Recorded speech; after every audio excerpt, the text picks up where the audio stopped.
Hi guys, this is Mrs. Lane, and I was going to walk you through um, how you would do the Pursuit of Passion um, project if this is the one that you want to pick to do. So, Pursuit of Passion is where you pick something that you're interested in. You can um, pick any something that sparks you, one of your hobbies. And your job is to sort of think about how you could translate that into a profession or your career as you get older. And so, what they want you to do in Pursuit of Passion is think about what you would work on in school, what subjects you would need to study extra hard or um, take extra classes in, let's say, so that you could do that job when you got older.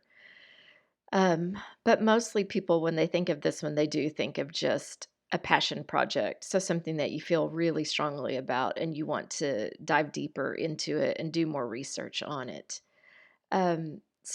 All of the Texas Performance Standard projects are organized pretty much the same. They have the purpose or the description. They have goals that they want you to achieve as you go through it. And then they have two phases, phase one and phase two.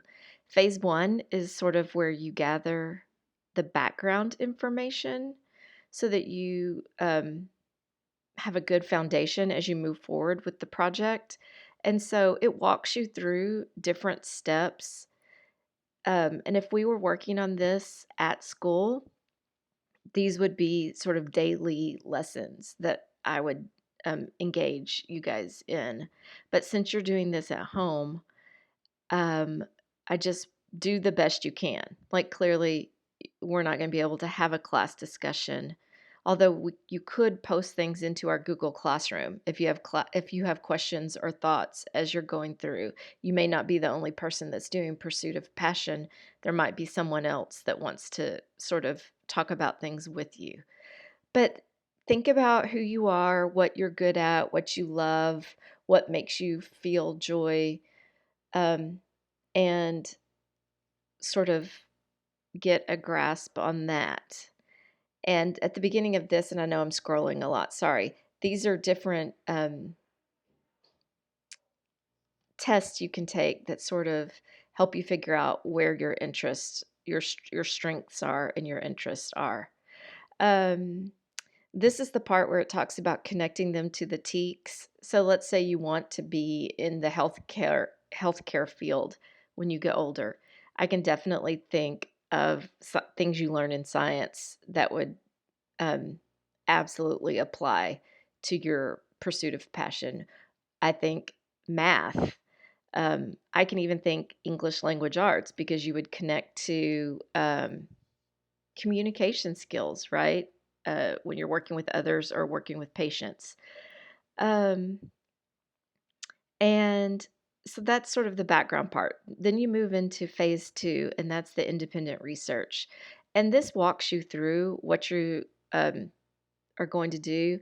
And I also posted a video on our Google Classroom page about how to generate and write strong research questions. And I want you to look at that and um, pay attention to it. But what they want you to do is think about your topic and sort of think about the history of it and then think about the future, your future endeavors doing it. So, again, if you wanted a job in healthcare, um, I'd like for you to be as specific as possible if you can, because healthcare is a very broad topic. So, what specifically in healthcare do you see yourself doing? And then kind of walk through these questions and then come up with your own that you want to sort of dive deeper into. Um, there are attachments. Attachment two is where you can fill out your topic proposal. And so um, I'm scrolling back up to show you that basically the attachments are the worksheets. So here's the agreement where you agree that you're going to be working on this project. Here's your sample proposal. So you would put, now you don't have to download these and print them out. You could just type it into a Google document if you wanted to. But basically, they want you to organize your thoughts. So figure out what it is you want to research and write down the why. And so it says the question should lead you to form individual research based opinions, and then you develop a hypothesis or some answers to the questions that you want answered. So you pick your topic, you gather your resources.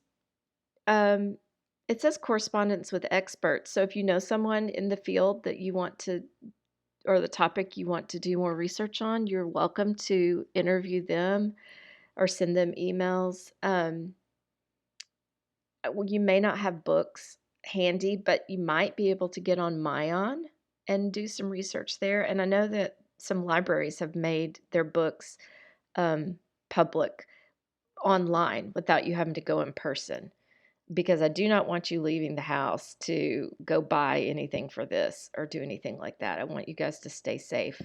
Um, this is just an organization strategy, creating a timeline to help you know where you are in your project and the progress you're making. Then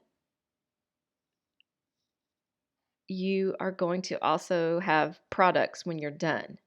So I like this sentence. It says, since the goal of the project is to encourage student examination of her own passion and its bigger picture, the student's point of view, voice, and reflection should be included. Also, the relationship between topic and the real world should be evident. So,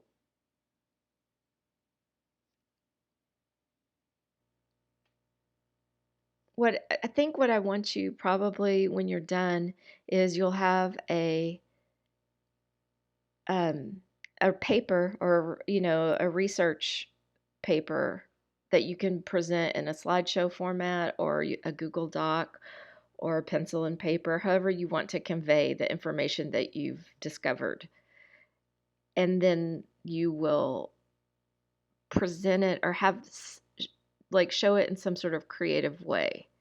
So this says, for instance, through a student designed class lesson or an interactive game.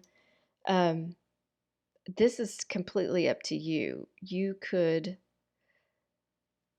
um, however you want to present your information. I can imagine that if we were in school, students might dress up like the career or the profession or their passion that they did their project on, and present in costume or dressed up as that, who they are in the future. I don't, obviously, we're not meeting in person anytime soon, but you could maybe videotape yourself. There's all kinds of things. I know one of my fifth graders at Bluebonnet Trail Elementary is a wonderful artist. And so she might be able to create an artwork that displays her pursuit of passion. Um, so I know I went through that pretty fast, but I mean, it's it's vague, but it does walk you through the different steps. And as you work through them, anytime you get to one and you have a specific question, just let me know and I will do my best to answer it. But remember, there's no real right or wrong way. This is an optional task. You do not have to do this. Um, and yeah, so if you choose to do it, have fun with it and just explore things that you might not have had the time to explore if we were still in school. Let me show you one more thing. If you click the 7E model, it changes the format of how this is organized, and this might be a more helpful version for you to understand how to work through it. So maybe I encourage you to to look at them both ways and see which one looks easier to understand.